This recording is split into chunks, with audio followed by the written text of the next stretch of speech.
Ma femme m'a envoyé un SMS, je suis en retard à un dîner de travail, désolé. J'étais assis 2 tables plus loin avec sa petite amie. J'ai répondu, pas de souci, car je suis aussi à ton dîner de travail. Regarde à ta gauche. Je m'appelle Sylvain Dupont et je croyais aux fins heureuses. J'avais 43 ans, je réparais des ordinateurs pour gagner ma vie, et j'étais marié à Laurence depuis 15 ans. Nous avions ce que tout le monde appelait le mariage parfait. Elle gravissait les échelons chez Techflux Solutions pendant que je m'occupais de notre modeste maison et que je payais les factures avec mon entreprise de réparation informatique. Laurence disait toujours qu'elle construisait notre avenir. Donne-moi juste 2 ans de plus, Sylvain, promettait-elle autour du café du matin. Une fois que je serai chef de projet senior, nous pourrons enfin partir en vacances en Europe. C'était il y a 3 ans. La promotion est arrivée, mais l'Europe jamais. À la place, les soirées tardives ont commencé. Désolé, chérie. Grande présentation demain. Je serai à la maison vers minuit. Le SMS est devenu une routine. Je dînais seul, regardant Netflix jusqu'à ce que je m'endorme sur le canapé. Quand je me réveillais à 3 heures du matin, elle était déjà au lit, le dos tourné vers moi. Je me disais que c'était temporaire. Laurence était ambitieuse, motivée. C'est ce que j'aimais chez elle. Quand nous nous sommes rencontrés dans un café près de l'université, elle étudiait la gestion des affaires tandis que je terminais mon diplôme en informatique. Elle avait ce feu dans les yeux, parlant de changer le monde grâce à la technologie. J'étais le type stable qui soutiendrait ses rêves. Mais les rêves ont tendance à devenir des cauchemars quand on n'y prête pas attention. Le premier signal d'alarme fut les nouveaux vêtements. Laurence a commencé à acheter des tenues coûteuses, affirmant qu'elles étaient nécessaires pour les réunions avec les clients. Des blouses de créateurs qui coûtaient plus que mon budget mensuel d'épicerie. L'image compte dans mon industrie, disait-elle, modelant une robe à 300 € devant le miroir de notre chambre. Les investisseurs vous jugent avant même que vous ne parliez. Puis sont venues les dépenses inexpliquées. Des dîners dans des restaurants où nous n'avions jamais été ensemble. Des courses Uber vers des quartiers de la ville dont je ne l'avais jamais entendu parler. Quand je l'interrogeais à ce sujet, elle devenait défensive. Tu veux vraiment micro-gérer chaque déjeuner d'affaires que j'ai? J'essaie de faire avancer ma carrière ici. J'ai arrêté de demander. Ce fut ma première erreur. Le deuxième signal d'alarme fut son comportement avec son téléphone. Laurence avait l'habitude de laisser son téléphone partout, sur le comptoir de la cuisine, dans la salle de bain, en charge sur sa table de chevet. Soudain, il ne la quittait plus. Elle l'emmenait sous la douche, dormait avec sous son oreiller, et sursautait à chaque fois qu'il vibrait pendant le dîner. Urgence de travail, marmonnait-elle, tapant furieusement pendant que notre nourriture refroidissait. Je voulais lui faire confiance. Le mariage est censé être bâti sur la confiance, n'est-ce pas? Mais la confiance est une voie à double sens, et je commençais à me sentir seul sur ce chemin. Le point de rupture est survenu un jeudi soir d'octobre. J'avais passé la journée à réparer un serveur en panne dans un cabinet dentaire local. Je suis rentré épuisé et couvert de poussière après avoir rampé sous les bureaux. Laurence était dans la cuisine, vêtue d'une robe de cocktail noire que je n'avais jamais vue auparavant. « Waouh, tu es incroyable », ai-je dit, sincèrement. Elle me coupait toujours le souffle quand elle faisait un effort. « Dîner client occasion spéciale », a-t-elle répondu sans lever les yeux de son téléphone. Le compte Mercier pourrait rapporter des millions à l'entreprise. Je connaissais le compte Mercier. Elle y travaillait depuis des mois. C'est super, chérie. À quelle heure rentreras-tu? Tard. Ne m'attends pas. Elle a attrapé son sac et s'est dirigée vers la porte. Laurence, ai-je appelé après elle. Elle a fait une pause, la main sur la poignée de porte. Je t'aime. Elle a hésité un instant de trop. Je t'aime aussi. La porte s'est refermée et j'étais de nouveau seul. J'ai réchauffé des restes de pizza et j'ai essayé de me concentrer sur un documentaire sur la cybersécurité, mais mon esprit ne cessait de vagabonder. Quelque chose n'allait pas. Laurence était distante depuis des semaines, distraite même lorsqu'elle était physiquement présente. Nos conversations étaient devenues purement fonctionnelles. Facture, horaire, entretien de la maison. Quand avions-nous vraiment parlé pour la dernière fois? Quand avions-nous fait l'amour pour la dernière fois? Je ne m'en souvenais pas, et cela me faisait plus peur que je ne voulais l'admettre. Vers 22 heures, la curiosité a eu le dessus. J'ai ouvert mon ordinateur portable et je me suis connecté à notre compte de forfait téléphonique partagé. Laurence et moi avions toujours été transparents concernant les finances et les comptes. Nous avions mis en place le partage de localisation des années auparavant pour des raisons de sécurité. Si l'un de nous tombait en panne sur l'autoroute ou avait une urgence, l'autre pouvait le retrouver. J'ai cliqué sur la localisation du téléphone de Laurence. Selon le GPS, elle était au Laurier d'Or, un restaurant français haut de gamme du centre-ville. Je n'avais jamais entendu dire que le groupe Mercier organisait des dîners d'affaires là-bas. En fait, je ne les avais jamais entendus dîner dans un endroit plus chic que Flunch. Mon estomac se tordait, mais j'ai essayé de rationaliser. Peut-être essayait-il d'impressionner les Mercier. Peut-être que c'était ainsi que les grosses affaires se concluaient dans le monde de Laurence. Mais ensuite, je me suis souvenu de quelque chose qui m'a glacé le sang. Il y a 6 mois, Laurence avait mentionné avoir croisé son ex-petit ami Eric lors d'un événement de réseautage professionnel. Le monde est petit, avait-elle dit avec désinvolture. Il vient d'être embauché comme développeur senior chez Techflux. Éric Bernard. Je me souvenais de lui de nos premiers jours de rencontre. Laurence et Éric s'étaient fréquentés pendant 2 ans avant qu'elle ne me rencontre. Il était tout ce que je n'étais pas. Grand, confiant, issu d'une famille riche. Il conduisait une BMW et portait des costumes chers même en étant étudiant. Laurence avait affirmé que leur rupture était mutuelle, qu'il voulait des choses différentes dans la vie. Avant de plonger plus profondément dans cette histoire, j'ai une petite requête. Veuillez vous abonner, laisser un j'aime, commenter et appuyer sur ce bouton d'engouement pour dynamiser cette chaîne afin que plus de gens puissent découvrir ces incroyables histoires Reddit. Maintenant, il travaillait dans son entreprise, et elle dînait avec des clients dans des restaurants français romantiques. J'ai fermé l'ordinateur portable et j'ai essayé de chasser ses pensées. J'étais paranoïaque, jaloux sans raison. Laurence m'avait choisi, pas Éric. Nous avions construit une vie ensemble, un mariage. Elle ne jetterait pas tout ça pour un beau gosse d'entreprise. Mais le sommeil ne m'est pas venu facilement cette nuit-là. Je suis resté au lit jusqu'à 2 heures du matin, écoutant le bruit de sa voiture dans l'allée. Quand elle est finalement rentrée, elle s'est glissée silencieusement dans le lit à côté de moi, sentant le vin cher et un parfum qui n'était pas le mien. Comment était le dîner, ai-je chuchoté. Bien, rendors-toi. Elle s'est détournée de moi et j'ai regardé le plafond jusqu'à l'aube, me demandant quand ma femme était devenue une étrangère. Les semaines suivantes se sont déroulées dans un flou de routine et de suspicion croissante. Les soirées tardives de Laurence sont devenues plus fréquentes, ses explications plus vagues. Exercices de team building, séances de stratégie, présentation aux investisseurs, toujours quelque chose qui ne pouvait pas attendre, toujours quelque chose de plus important que de rentrer à la maison auprès de son mari. J'ai commencé à prêter plus d'attention aux détails. La façon dont elle prenait une douche immédiatement en rentrant, même si elle s'était douchée le matin. La façon dont elle avait commencé à porter du parfum au travail, ce qu'elle n'avait jamais fait en 15 ans ensemble. La façon dont elle souriait à son téléphone pendant le petit déjeuner, puis le rangeait rapidement quand elle me remarquait en train de la regarder. Mon ami Thomas Dubois, qui tenait une salle de boxe en centre-ville, a remarqué ma distraction lors de nos séances d'entraînement hebdomadaires. Thomas était un ancien policier devenu entraîneur, le genre de gars qui pouvait lire les gens comme des livres ouverts. Tu donnes des coups comme si tu étais en colère contre le sac, a-t-il dit un mardi soir, tenant le sac de frappe immobile pendant que j'évacuais mes frustrations. Qu'est-ce qui te ronge, Sylvain? J'ai fait une pause, déroulant mes mains. Thomas était mon meilleur ami depuis l'université. Si je ne pouvais pas lui faire confiance, à qui pouvais-je faire confiance? Je pense que Laurence a une liaison, ai-je dit, les mots me paraissant étranges et amers dans la bouche. Thomas a levé un sourcil. C'est une accusation grave, mon frère. Qu'est-ce qui te fait penser ça? Je lui ai tout raconté. Les soirées tardives, les vêtements chers, le comportement avec le téléphone, les dîners mystérieux. Thomas a écouté sans jugement, hochant la tête de temps en temps. Ça pourrait être innocent, a-t-il dit finalement. Le monde de l'entreprise est différent de ce que nous connaissons. Mais ton instinct est généralement assez bon avec les gens. Qu'est-ce qu'il te dit?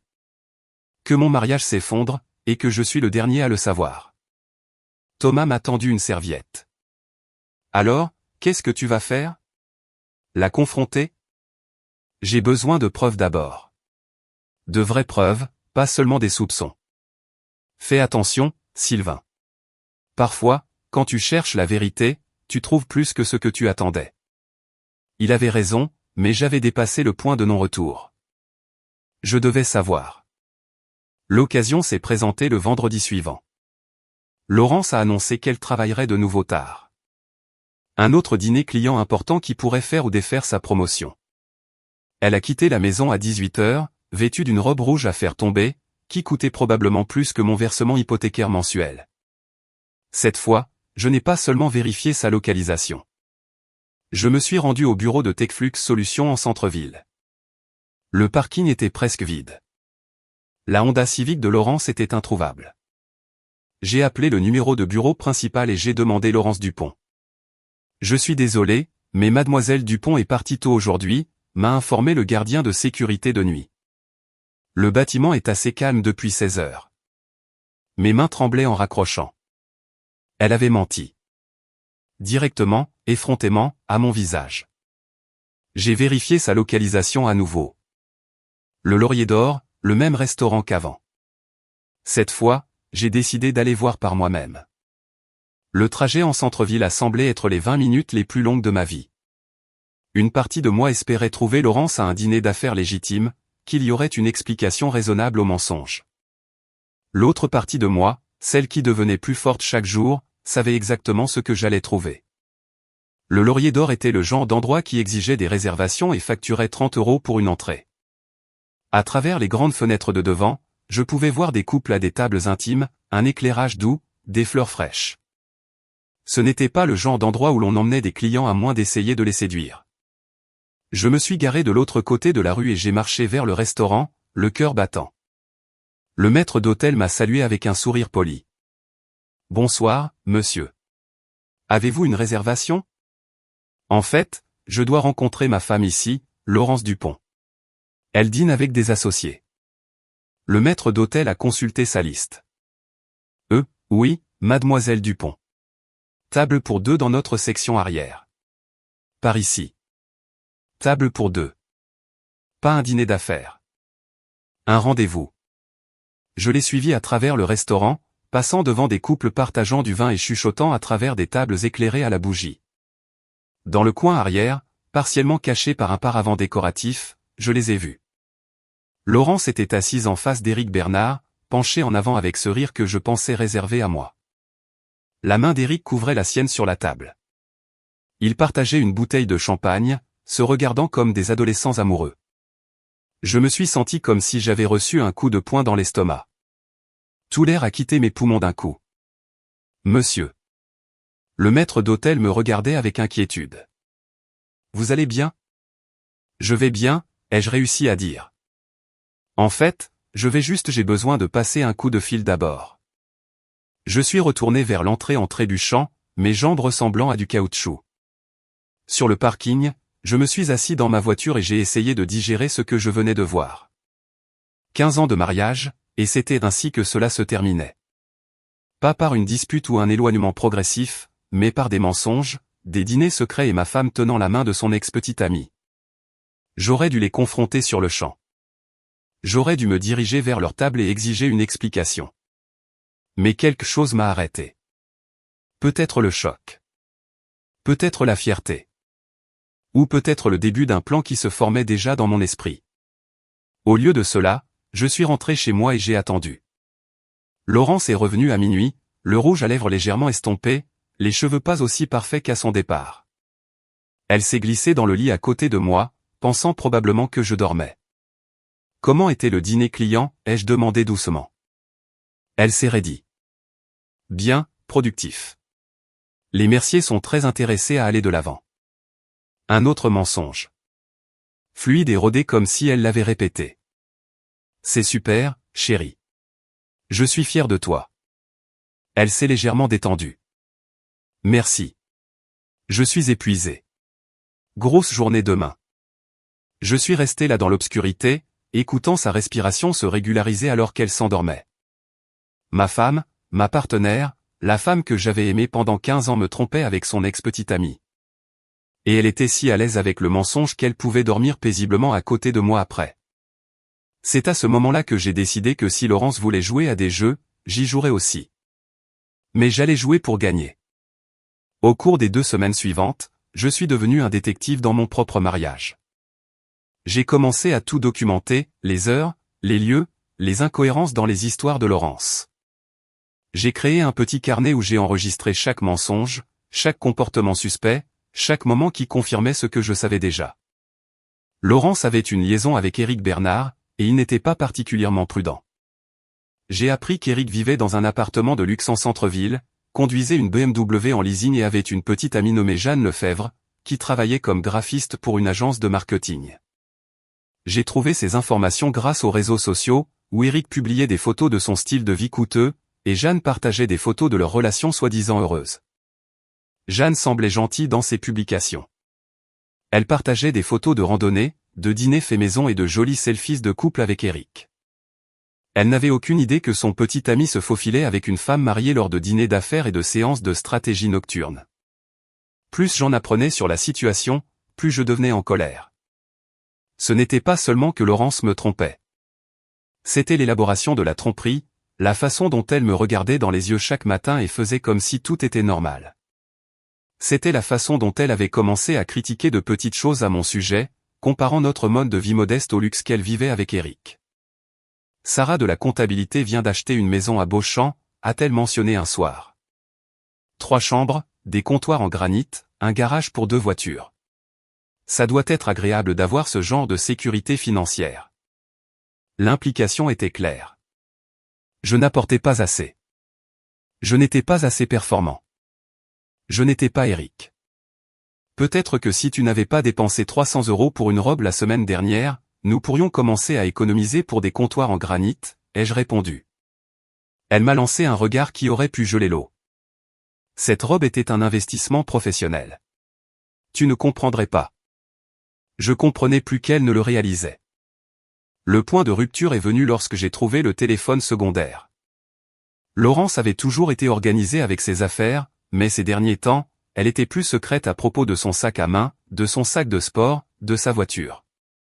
Un samedi matin, elle est allée courir et a laissé son sac de sport sur le comptoir de la cuisine. Elle était sous la douche depuis moins de 5 minutes lorsque la curiosité a eu le dessus. Caché dans un compartiment zippé sous ses vêtements de sport se trouvait un téléphone que je n'avais jamais vu auparavant, un appareil Android bon marché qui ressemblait à quelque chose que l'on achèterait dans une station-service. Mes mains tremblaient lorsque je l'ai allumé. Pas d'écran de verrouillage, pas de sécurité, juste un téléphone basique avec un seul contact, et... Les messages textes m'ont donné la nausée. Hâte de te voir ce soir. Mais la robe rouge. La nuit dernière était incroyable. Quand pourrons-nous en parler aux gens? Sylvain travaille tard jeudi. Viens à 20h. Je crois que je retombe amoureux de toi. Il y avait des dizaines de messages remontant à des mois. Ils planifiaient leur rencontre, coordonnaient leurs mensonges, construisaient une relation derrière mon dos pendant que je réparais des ordinateurs, payait les factures et croyait en notre mariage. Le message le plus récent datait de la veille. Jeanne rend visite à sa sœur ce week-end. Nous pouvons avoir l'endroit entier pour nous. J'ai pris des photos de chaque message avec mon propre téléphone, puis j'ai soigneusement remis le téléphone secondaire exactement là où je l'avais trouvé. Laurence a terminé sa douche et est descendue en fredonnant joyeusement. Bonne course, ai-je demandé, ma voix étonnamment stable. Super. Je pense à m'entraîner pour un 5 km. Peut-être devrais-tu te joindre à moi. Nous pourrions tous les deux faire plus d'exercice. Même ses tentatives de conversation me semblaient maintenant des insultes. Tout ce qu'elle disait semblait destiné à souligner mes défauts pour justifier son aventure dans son propre esprit. Cet après-midi-là, pendant que Laurence faisait du shopping avec sa sœur, j'ai appelé Thomas. J'ai besoin de te demander une faveur, ai-je dit. Et ça va paraître faux. Vas-y. J'ai besoin que tu m'aides à prendre ma femme en flagrant délit, et je crois savoir comment faire. Thomas est resté silencieux un long moment. Tu es sûr de ça, Sylvain? Une fois que tu as franchi cette ligne, il n'y a pas de retour en arrière. Elle a franchi la ligne il y a des mois. Je ne fais qu'égaliser les scores. D'accord. De quoi as-tu besoin? J'ai expliqué mon plan. C'était simple, élégant et parfaitement légal. J'allais utiliser la propre tromperie de Laurence contre elle avec une tournure qu'elle ne verrait jamais venir. C'est soit génial, soit complètement fou, a dit Thomas quand j'ai eu fini. Peut-être les deux. Tu es partant? Absolument. Quand est-ce qu'on commence? Le plan exigeait de la patience et un timing parfait. Je devais attendre la bonne opportunité, le bon message texte, le bon mensonge.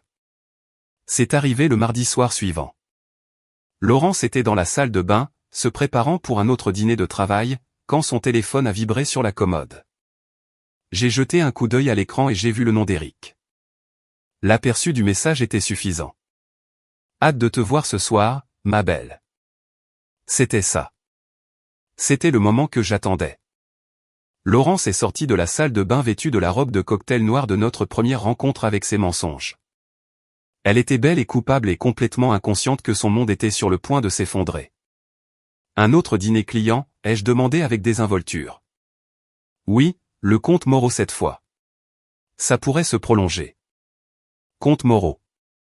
Compris. Je lui ai embrassé la joue, sentant son parfum coûteux. Amuse-toi bien. Elle est partie à 19h, pensant probablement qu'elle était si intelligente, si prudente. Elle n'avait aucune idée que j'avais déjà vérifié sa localisation, identifié le restaurant et mis en marche les dernières pièces de mon plan. À 19h30, j'ai envoyé un SMS à un numéro que j'avais trouvé dans les contacts de réseaux sociaux d'Eric. Jeanne Lefebvre, la petite amie insoupçonnée. Salut Jeanne. C'est Sylvain Dupont. Je pense que nous devons parler d'Eric et de ma femme, Laurence. Es-tu libre pour dîner ce soir? Je sais exactement où ils seront. Elle m'a appelé dans les 5 minutes. C'est une sorte de blague. Sa voix était tremblante, confuse. J'aimerais que ce soit le cas, mais si tu veux la preuve que ton petit ami te trompe, rejoins-moi au Laurier d'Or en centre-ville dans 30 minutes. Viens seul. Comment savoir que tu n'es pas un fou? Vérifie la localisation d'Eric si tu peux. Puis décide si tu veux connaître la vérité ou continuer à vivre un mensonge. Elle a raccroché, mais je savais qu'elle viendrait. Personne ne pouvait résister à la vérité, même quand elle faisait mal. Surtout quand elle faisait mal. Jeanne Lefebvre m'attendait déjà sur le parking quand je suis arrivé au Laurier d'Or. Elle était plus jeune que ce à quoi je m'attendais, peut-être 28 ou 29 ans, avec des cheveux blonds courts et le genre d'énergie nerveuse qui vient quand votre monde est bouleversé. Elle s'est approchée de ma voiture avec prudence. Sylvain, c'est moi. Merci d'être venu. Elle a regardé vers le restaurant, puis vers moi. C'est fou. Eric a dit qu'il travaillait tard sur une proposition de projet. Et ma femme a dit qu'elle avait un dîner d'affaires avec le comte Moreau. C'est drôle comme leurs histoires ne correspondent pas tout à fait. Le visage de Jeanne était pâle sous les lumières de la rue. Tu penses vraiment qu'ils sont là-dedans ensemble? Je sais qu'ils le sont. La question est, veux-tu voir par toi-même? Elle a hoché la tête, bien qu'elle ait eu l'air de vouloir vomir. Quel est le plan? Nous entrons, prenons une table d'où nous pouvons les voir, et ensuite nous leur faisons savoir que nous sommes là. Pas de scène, pas de drame, juste la vérité. Et après? Après, nous décidons quoi faire du reste de nos vies. Le maître d'hôtel m'a reconnu de ma visite précédente. De retour, monsieur. Table pour deux ce soir? Oui, un endroit calme, loin de la foule d'affaires. Il nous a conduits à une banquette avec une vue parfaite sur la section arrière où étaient assis Laurence et Eric. Ils semblaient encore plus à l'aise que la dernière fois, partageant une entrée et riant comme de vieux amants. La main d'Eric caressait le bras de Laurence. Elle le regardait comme s'il avait accroché la lune. Jeanne a fait un petit bruit blessé en les voyant. Oh mon Dieu, c'est réel. Je suis désolé, ai-je dit, et je le pensais. Je sais à quel point cela fait mal. Depuis combien de temps le sais-tu? Je l'ai soupçonné pendant des semaines. Je l'ai confirmé il y a quelques jours. Je n'avais aucune idée. Des larmes commençaient à se former dans ses yeux. Eric a été si normal, même aimant. Nous parlions d'emménager ensemble. Laurence a été pareille, agissant comme si tout allait bien pendant qu'elle planifiait ses rendez-vous secrets. Nous avons commandé des boissons et nous nous sommes assis en silence pendant quelques minutes, regardant nos partenaires nous trahir en temps réel. Eric a donné un morceau de dessert à Laurence. Elle a ri et lui a essuyé du chocolat sur le menton. Ils avaient l'air heureux d'une manière qui me faisait mal à la poitrine. Quel genre de dîner d'affaires implique de se donner à manger du dessert, a demandé Jeanne avec amertume. Le genre où la seule affaire menée est une affaire de cœur illicite. Cela la fait rire un peu. Tu le prends mieux que moi. J'ai eu plus de temps pour le digérer. Et honnêtement, je suis plus en colère que blessé à ce stade. Moi les deux. Eric et moi sommes ensemble depuis 8 mois. Je pensais que c'était le bon. Laurence et moi sommes mariés depuis 15 ans. Je pensais que c'était la bonne aussi. Mon téléphone a vibré avec un message texte. Laurence, pile à l'heure. Je suis en retard au dîner de travail. Désolé, ne m'attends pas. J'ai montré le message à Jeanne. À ton tour de vérifier ton téléphone. Bien sûr, Jeanne avait reçu un message similaire d'Eric. Projet qui s'éternise. Ça va être une longue nuit. Je t'aime. Je t'aime, a répété Jeanne sarcastiquement. Il a vraiment écrit « Je t'aime » alors qu'il est en rendez-vous avec ta femme. Laurence a écrit « Désolé » comme si elle était vraiment désolée de me mentir. Nous nous sommes regardés à travers la table, deux personnes qui avaient été dupées par la même paire de tricheurs. À ce moment-là, j'ai pris une décision qui allait tout changer. Jeanne, veux-tu juste rester assise et les regarder, ou veux-tu faire quelque chose? Qu'est-ce que tu as en tête? J'ai sorti mon téléphone et j'ai commencé à taper une réponse au SMS de Laurence, quelque chose qu'il n'oublierait jamais. Le message que j'ai envoyé était simple et dévastateur. Pas de souci, chérie. Devine quoi? Je suis aussi à un dîner de travail ce soir avec la petite amie d'Eric, en fait. Nous sommes assis 2 banquettes derrière toi. Retourne-toi. J'ai appuyé sur envoyer et j'ai regardé le téléphone de Laurence s'allumer sur leur table. Elle l'a regardé nonchalamment, s'attendant probablement à un simple OK ou à demain. Au lieu de cela, son visage est devenu blanc en lisant mon message. Qu'est-ce que tu lui as envoyé, a chuchoté Jeanne. Je lui ai montré le message, ses yeux se sont écarquillés. Oh mon Dieu, tu l'as vraiment fait. Laurence lisait le message à nouveau, ses mains tremblaient.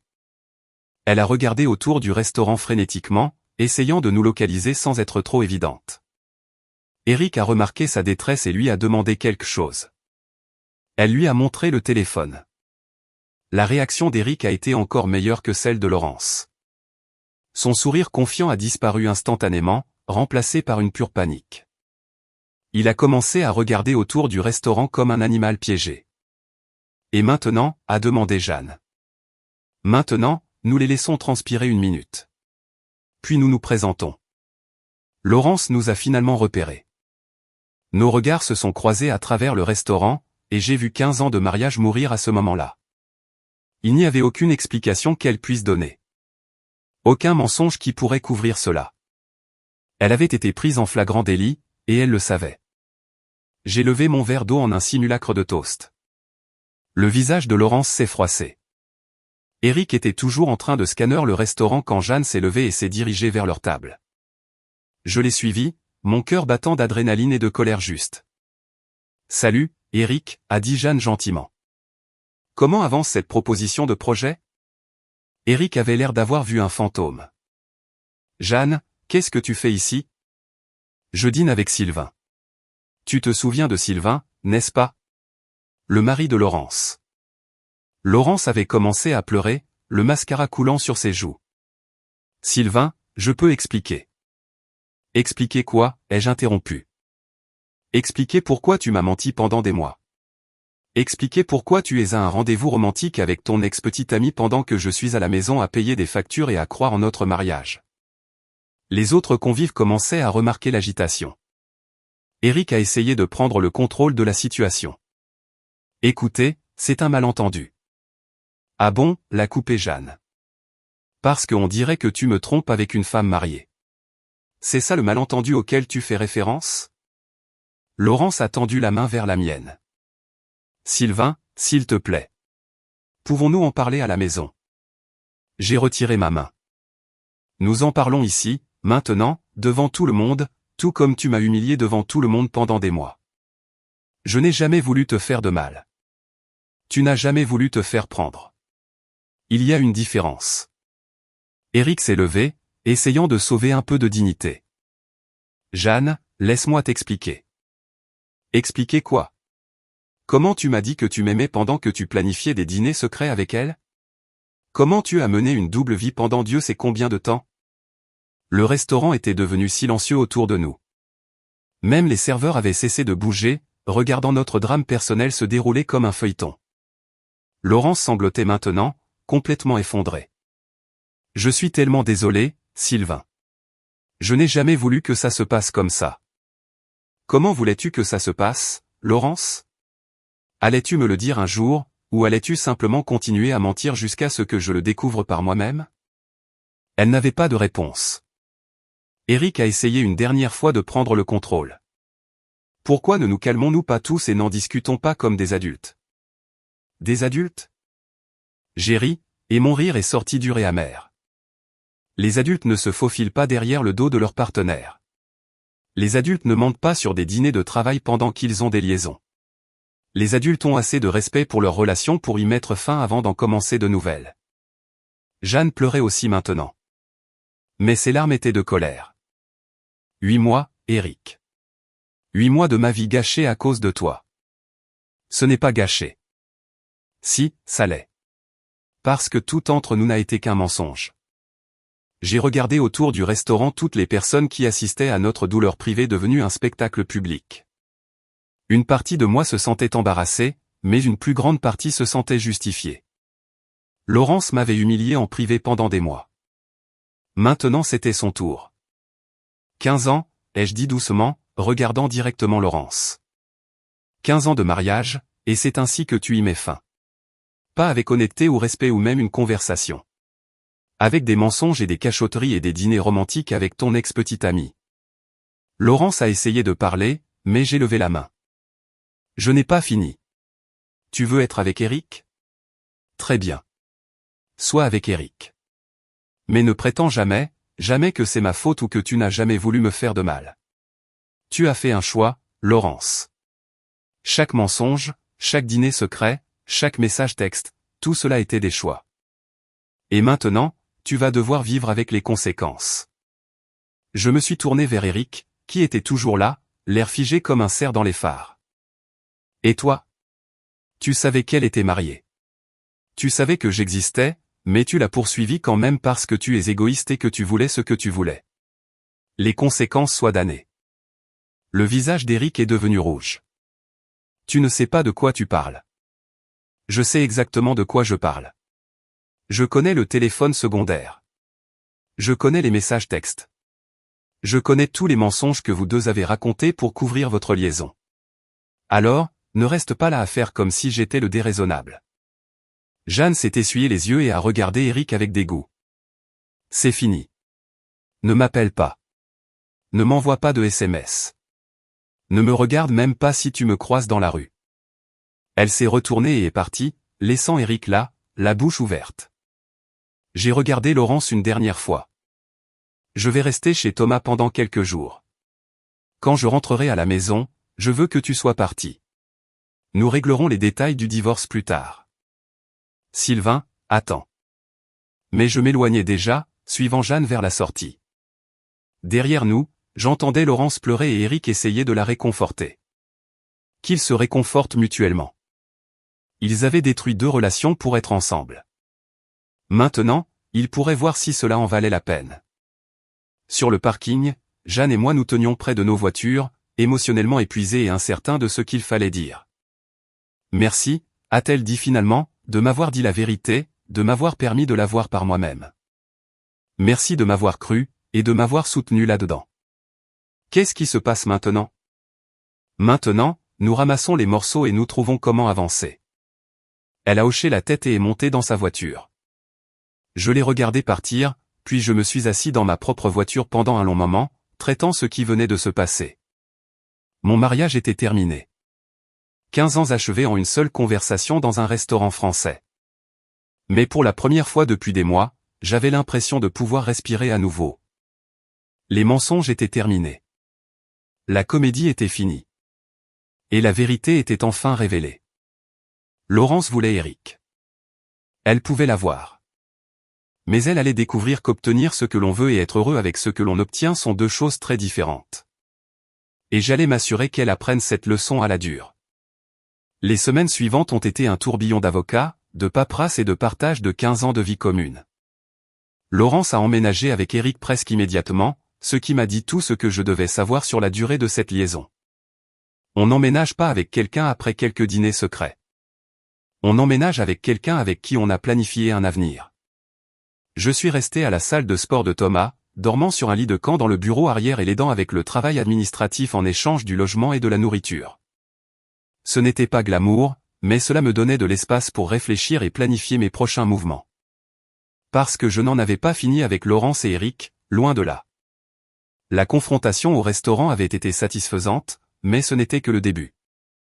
Il m'avait humilié, m'avait menti et avait détruit mon mariage. S'il pensait que quelques larmes dans une scène publique étaient la fin, il se trompait lourdement. J'ai commencé par faire des recherches, de vraies recherches, le genre qui rendrait un détective privé fier. Éric Bernard, il s'est avéré, n'était pas tout à fait l'exécutif à succès qu'il prétendait être. Sa BMW était en leasing, son appartement de luxe en centre-ville était loué, et son style de vie coûteux était financé en grande partie par des cartes de crédit et une fiducie de ses parents riches. Il avait été licencié de son emploi précédent pour des problèmes de performance, et n'avait obtenu le poste chez Techflux que grâce à des relations familiales. Plus intéressant encore était son historique d'emploi. Eric avait un modèle d'affaires avec des collègues, quelque chose que j'ai découvert grâce à des connexions LinkedIn et à un pistage minutieux des réseaux sociaux. Dans son entreprise précédente, il avait été impliqué avec au moins 2 femmes différentes, qui ont toutes deux quitté l'entreprise peu de temps après la fin de leur relation. Laurence, quant à elle, découvrait que les liaisons au bureau entraînaient des conséquences professionnelles. La rumeur de leur relation s'était rapidement répandue chez Techflux, surtout après leur confrontation publique au restaurant.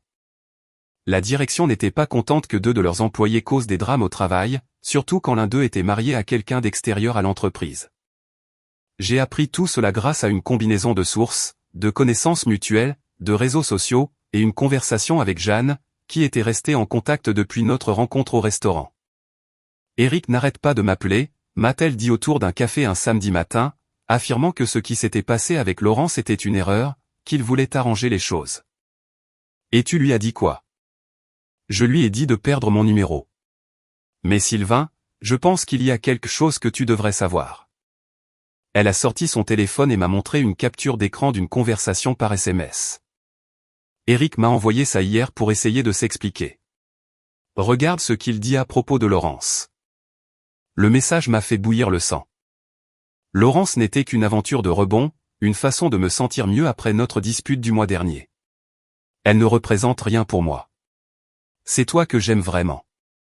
Il essaie déjà de tromper la femme avec qui il a trompé, ai-je dit, stupéfait par l'audace d'Eric. Mieux encore. Regarde celle-ci. Une autre capture d'écran. Laurence est plutôt désespérée, honnêtement. Elle se jetait sur moi, me racontant à quel point elle était malheureuse dans son mariage. J'ai eu pitié d'elle. Je fixais les messages, la fureur montant dans ma poitrine. Eric essayait de jouer sur les 2 tableaux, gardant Laurence comme sa petite amie actuelle tout en tentant de reconquérir Jeanne en jetant Laurence sous le bus.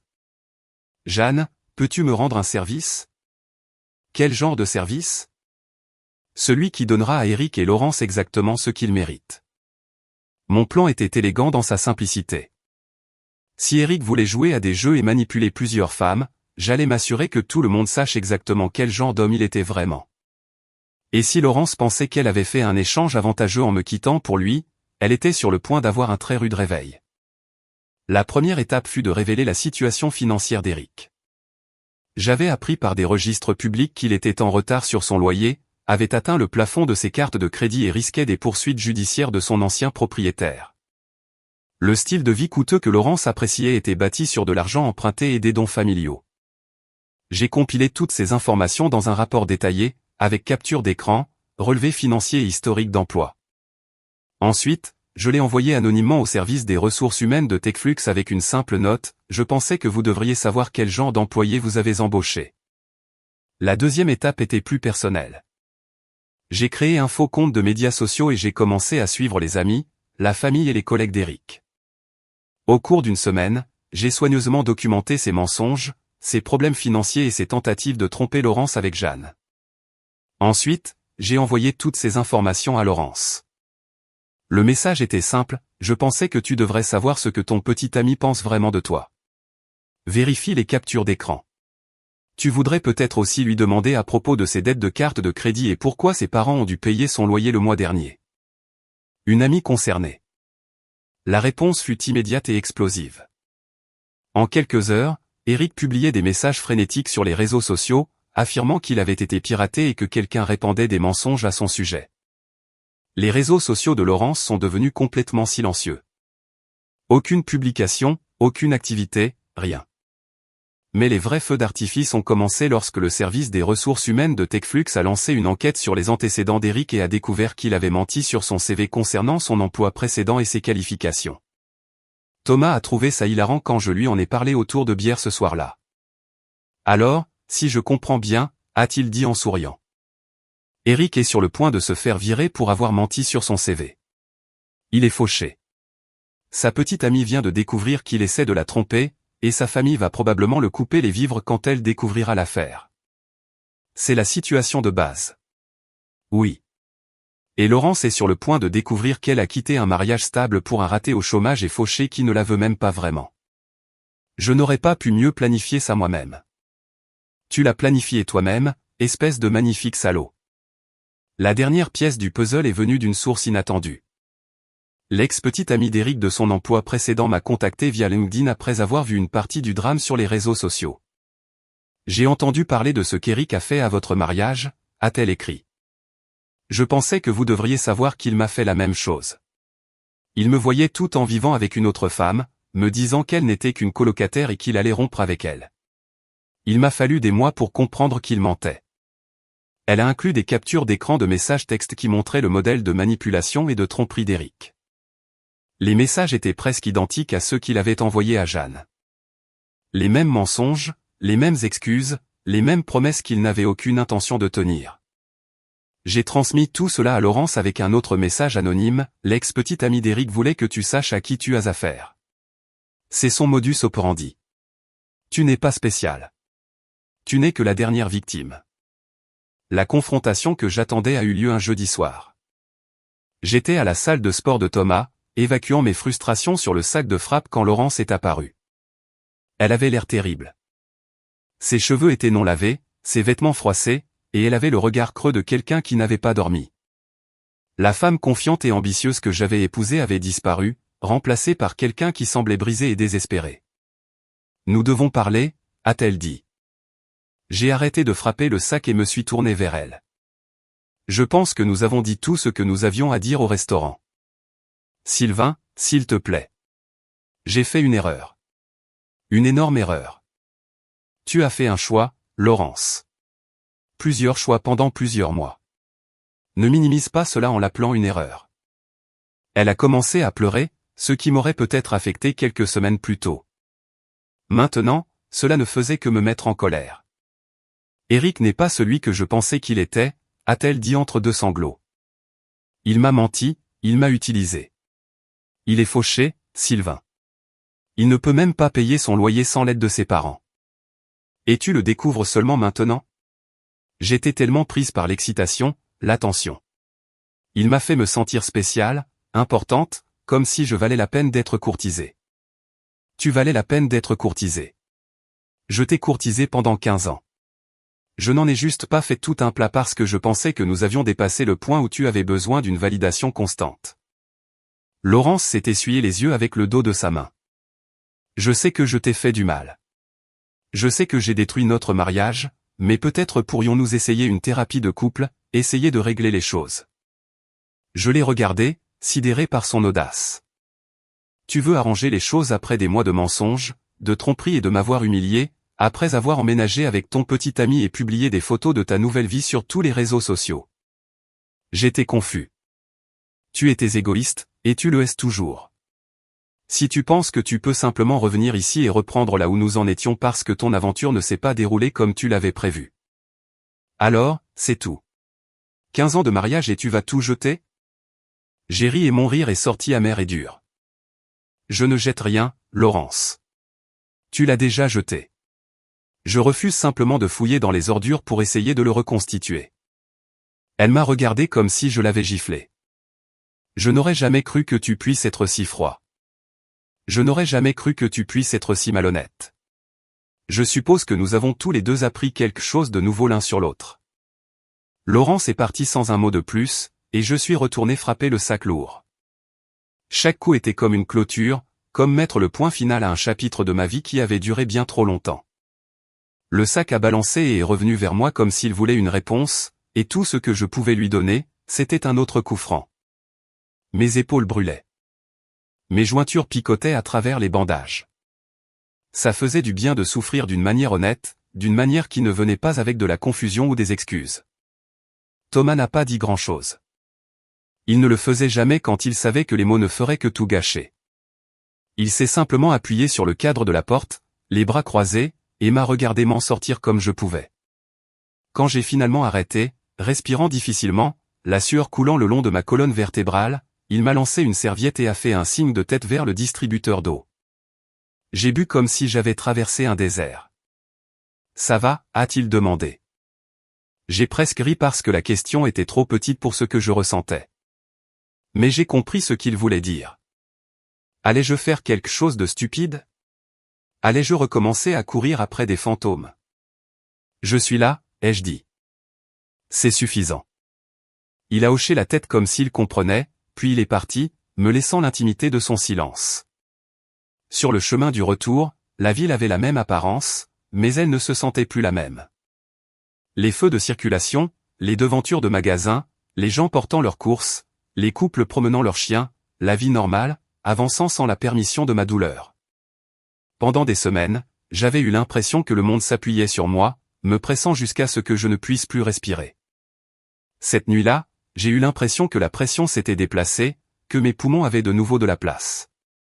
Je n'ai pas vérifié la localisation de Laurence. Je n'ai pas ouvert d'anciens messages. Je n'ai pas fait défiler des photos qui ne feraient que rouvrir la blessure. J'ai préparé le dîner, mangé sur le comptoir de la cuisine, et pour la première fois depuis longtemps, je ne l'ai pas imaginé rentrer avec une histoire que j'étais censé croire. 2 jours plus tard, mon avocat a appelé et m'a dit que la première série de documents était prête. Entendre les mots à voix haute aurait dû me rendre malade. Au lieu de cela m'a apaisé. Pas heureux, pas excité. Juste calme. Le genre de calme que l'on ressent lorsque la tempête s'éloigne enfin suffisamment pour que l'on puisse voir l'horizon. Cette même semaine, le service des ressources humaines de Techflux m'a envoyé un email concernant un entretien de départ. Apparemment, mon nom avait été traîné dans suffisamment de conversations de couloir pour qu'ils veuillent un dossier propre, quoi que cela signifie. Je me suis présenté, j'ai répondu à ce que je devais répondre et je suis parti sans offrir de détails supplémentaires. Je n'étais pas là pour guérir leur culture d'entreprise. J'étais là pour ne plus faire partie de leur désordre. 2 semaines plus tard, j'ai appris par des amis communs qu'Eric avait été licencié de Techflux et que lui et Laurence avaient rompu après une dispute massive au sujet de l'argent et de ses tentatives de se reconnecter avec Jeanne. Laurence était retournée vivre chez sa sœur et cherchait un nouvel emploi car le drame au travail avait rendu sa position chez Techflux intenable. Eric, quant à lui, était retourné vivre chez ses parents et faisait face à d'éventuelles poursuites judiciaires de la part de plusieurs créanciers. Ils avaient tous les deux obtenu exactement ce qu'ils méritaient, l'un l'autre, puis les conséquences inévitables de leur choix. La partie la plus étrange n'était pas la nouvelle elle-même. C'était la rapidité avec laquelle l'histoire s'est effondrée une fois que personne ne la couvrait. Quand les gens mentent, ils dépensent tellement d'énergie à construire un faux monde qui semble stable de l'extérieur. Mais tout est tenu par des ficelles. Il suffit d'un coup sec pour que tout s'effondre. J'ai croisé un gars de Techflux dans une station-service un soir. Il m'a vu, a hésité comme s'il ne savait pas s'il avait le droit de me parler, puis s'est approché quand même. Il ne m'a pas donné de commérage. Il m'a donné autre chose. Il a dit calmement que les gens avaient commencé à dire la vérité par petits bouts, non pas parce qu'ils étaient soudainement devenus courageux, mais parce qu'ils étaient fatigués de faire partie d'un mensonge qui ne leur profitait même pas. Il a dit que tout le monde savait qu'Eric avait emprunté de l'argent et racontait des histoires. Il a dit que Laurence s'était comportée comme si elle était propriétaire de l'endroit, comme si les conséquences étaient quelque chose qui arrivait aux autres. Il a secoué la tête et a dit que c'était étrange de voir le karma fonctionner selon un calendrier. Je n'ai pas dit grand-chose. J'ai payé mon essence et je suis parti. Dans le passé, j'aurais rejoué ces paroles comme un discours de victoire. Maintenant, cela ressemblait juste à un bruit de fond. Je ne ressentais aucune satisfaction dans leur misère, mais aucune sympathie non plus. Ils avaient fait leur lit de mensonges, de trahison et d'égoïsme. Maintenant, ils pouvaient y dormir. Leur douleur ne m'a pas guéri. Leur chute n'a pas restauré ce que j'ai perdu. Cela a simplement confirmé quelque chose que j'avais finalement accepté. Les gens qui construisent leur vie sur des raccourcis finissent par heurter un mur. Quant à moi, j'étais enfin libre de construire une nouvelle vie, basée sur l'honnêteté et le respect de soi plutôt que d'essayer de sauver un mariage qui était mort depuis des mois. La première étape fut petite et embarrassante de simplicité. J'ai cessé de me justifier. Pendant longtemps, j'avais défendu ma réalité auprès de gens qui voulaient une histoire plus douce. Des gens qui voulaient croire que Laurence était simplement confuse ou qu'Eric traversait quelque chose en ce moment ou que je l'avais éloigné avec le travail, le stress et pas assez de soirées en amoureux. C'étaient les récits qui permettaient à tout le monde de rester à l'aise. C'étaient les récits qui faisaient passer la trahison pour un malentendu au lieu d'un choix. Je n'avais plus besoin de confort. J'avais besoin de vérité. Alors, quand les gens ont demandé ce qui s'était passé, j'ai donné une réponse courte. Elle a trompé. J'ai déposé une demande de divorce. Je passe à autre chose. S'ils insistaient pour des détails, j'ai haussé les épaules. Les détails n'étaient pas un film. Ce n'était pas un divertissement. C'était une leçon. Et la leçon était terminée. Le divorce a été prononcé 6 mois plus tard. Laurence a obtenu la moitié de nos modestes biens, ce qui n'était pas grand-chose après les frais de justice et les dettes qu'elle avait contractées pendant son aventure. J'ai gardé la maison et mon entreprise, et surtout, j'ai gardé ma dignité. Quand le juge a dit que c'était définitif, je ne me suis pas senti triomphant. Je me suis senti fatigué, comme si j'avais porté une lourde boîte pendant des kilomètres, et que quelqu'un avait enfin dit que je pouvais la poser. Je suis sorti du palais de justice et je me suis assis dans ma voiture pendant un long moment, les mains sur le volant, fixant le vide. Puis j'ai démarré le moteur et j'ai roulé directement jusqu'à la salle de sport.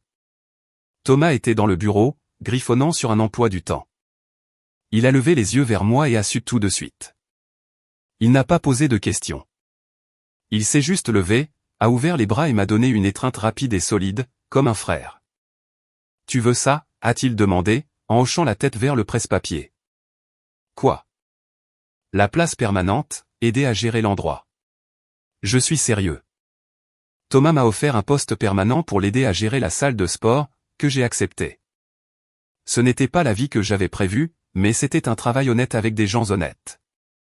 Et après tout ce que j'avais traversé, l'honnêteté était la seule chose qui comptait. Au début, il était étrange d'être responsable des routines des autres. Je ne me contentais pas de venir frapper, transpirer et disparaître. J'ouvrais les portes, vérifiais l'équipement, m'assurais que les débutants ne se blessaient pas en essayant d'impressionner quelqu'un. Je saluais les habitués, apprenais les noms, me souvenais de petites choses comme qui détestait les burpees et qui avait besoin d'un coup de pouce plus doux après une semaine difficile. Il y avait une dignité tranquille là-dedans. Pas de prétention, pas de sourire en cachant une double vie, juste des gens qui essayaient d'être meilleurs que la veille. Pour le premier anniversaire de la confrontation au restaurant, Jeanne m'a appelé. « Je voulais te remercier encore, » a-t-elle dit, « de m'avoir montré la vérité sur Eric. Cela m'a évité de perdre plus de temps avec quelqu'un qui n'aurait jamais été fidèle. Comment vas-tu ? » Très bien, en fait. J'ai rencontré quelqu'un de nouveau, quelqu'un d'honnête. Nous prenons les choses lentement, mais cela semble réel d'une manière qu'Eric n'a jamais été. Je suis contente pour toi. Et toi ? Des perspectives romantiques ? J'ai regardé autour de la salle de sport de Thomas, la sueur honnête et l'effort sincère des gens qui essayaient de s'améliorer, et j'ai souri. Je me concentre sur moi-même en ce moment, j'apprends à être heureux seul avant d'essayer d'être heureux avec quelqu'un d'autre. Ça a l'air sain. Ça l'est. Pour la première fois depuis des années, ça l'est vraiment. Après avoir raccroché, je suis retourné à mon entraînement, pensant à l'étrange voyage qui m'avait mené à ce point. La trahison de Laurence avait détruit mon mariage, mais elle m'avait aussi libéré d'une relation qui était devenue bâtie sur des mensonges et de fausses attentes. La manipulation d'Eric lui avait tout coûté. Son emploi, sa petite amie, sa réputation, et finalement sa relation avec Laurence. Il avait joué avec les cœurs des gens et avait découvert que finalement, la maison gagne toujours. Et moi, j'avais appris que parfois, la meilleure vengeance n'est pas de rendre l'appareil, c'est de se libérer. La vérité m'avait libéré, et je ne retournerai jamais vivre un mensonge.